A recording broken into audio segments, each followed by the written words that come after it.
Teve isso. Muito boa tarde a você. Tá começando o Globo Esporte. Deu Fluminense no clássico Fla-Flu.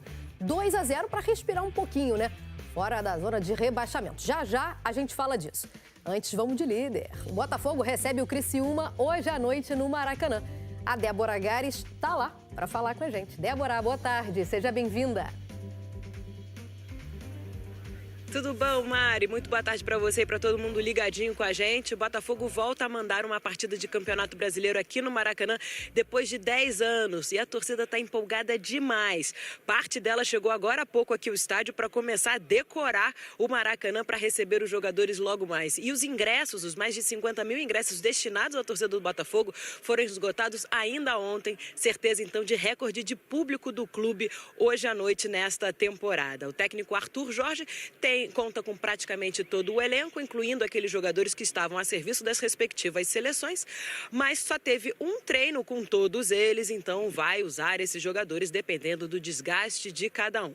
A provável escalação tem John no gol, Vitinho, Bastos, Alexander Barbosa e Alex Telles, os volantes Gregory, Marlon Freitas, tem também Savarino, Thiago Almada, Luiz Henrique e Igor Jesus. Os dois, aliás, mandaram muito bem na data FIFA pela seleção. Jogo a partir de 8 horas da noite. Agora você confere uma entrevista exclusiva do Vitinho para o repórter Rafael De Angeli.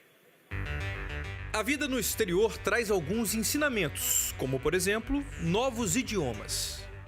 Nesse tempo lá fora você aprendeu quantas línguas? 3. 3? Inglês, francês e português. 3 não, 2, né?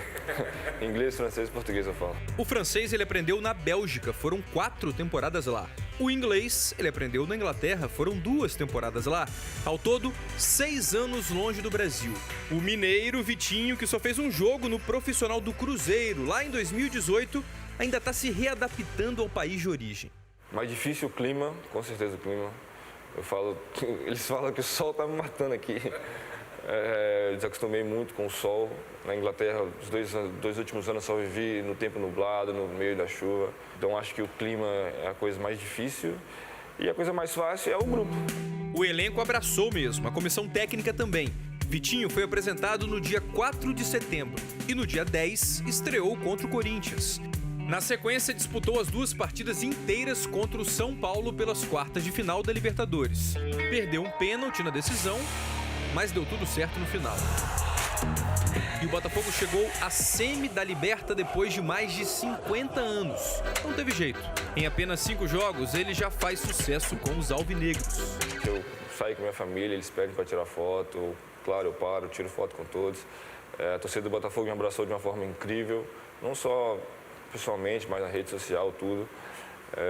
Tá sendo incrível.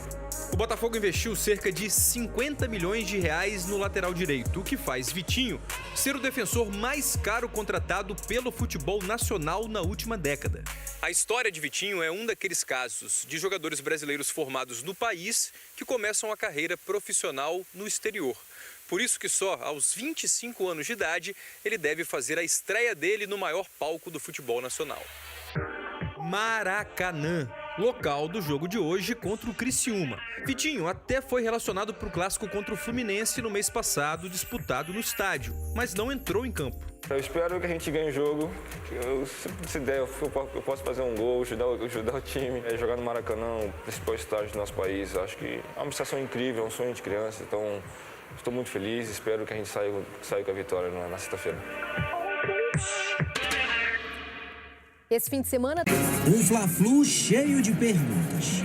A primeira delas, como os técnicos armariam os times com tantos desfalques? Gabigol, enfim, faria o velho cartaz voltar à cena? É a volta do Gabigol! Com John Arias no banco, quem conduziria o Fluminense para mais longe da zona do rebaixamento? Jesus Cristo, tem que crer, tem que ter fé. Pai rubro-negro, mãe tricolor e a pergunta que não cala. E o ponto de interrogação é para saber o sexo do bebê ou o time do bebê? O time, para saber o time. Vai vir a Lívia aí, vai vir a Lívia. Tricolor, com certeza. Vai ser mega. Quem ganhar hoje vai ser quem vai escolher o time? Só se for Fluminense. Uma questão estava resolvida de cara. O público maioria rubro-negra em pouco mais de 58 mil presentes. Não tem show, né? Ferrugem não veio tocar. A provocação teria truco e ele seria musical. O Fla-Flu é pop. Em turnê no Brasil, o cantor Bruno Mars quis ver. Tá aí, moleque, mandando ver lá, de boné pra trás e tudo, curtindo um Fla-Flu, Maracanã. Enxergou dois times com dificuldades de criação no primeiro tempo. Cauã Elias tentou na marra. Na roubada do Alan, Bruno Henrique e Gabigol tentaram recordar e reviver os grandes dias. O chute do Bruno não foi bom. Pegou mal na bola o capitão do Flamengo, só recuou. 2 minutos depois, Alcaraz buscou o canto, a bola acertou a trave, a perna do Fábio e saiu. Deu sorte, levou mais sorte que juízo, toca nele, vai pra fora, é escanteio, que lance. Alan pôs o Wesley para correr, o cruzamento rasteiro não foi alcançado pelo Gabriel. Quero ver o Bruno Henrique sem ângulo, Fábio!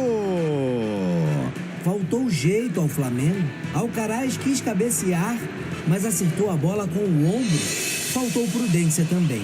A arrancada do Marquinhos começou fora e terminou dentro da área. O atacante reclamou de um toque e caiu. No campo, a arbitragem nada marcou.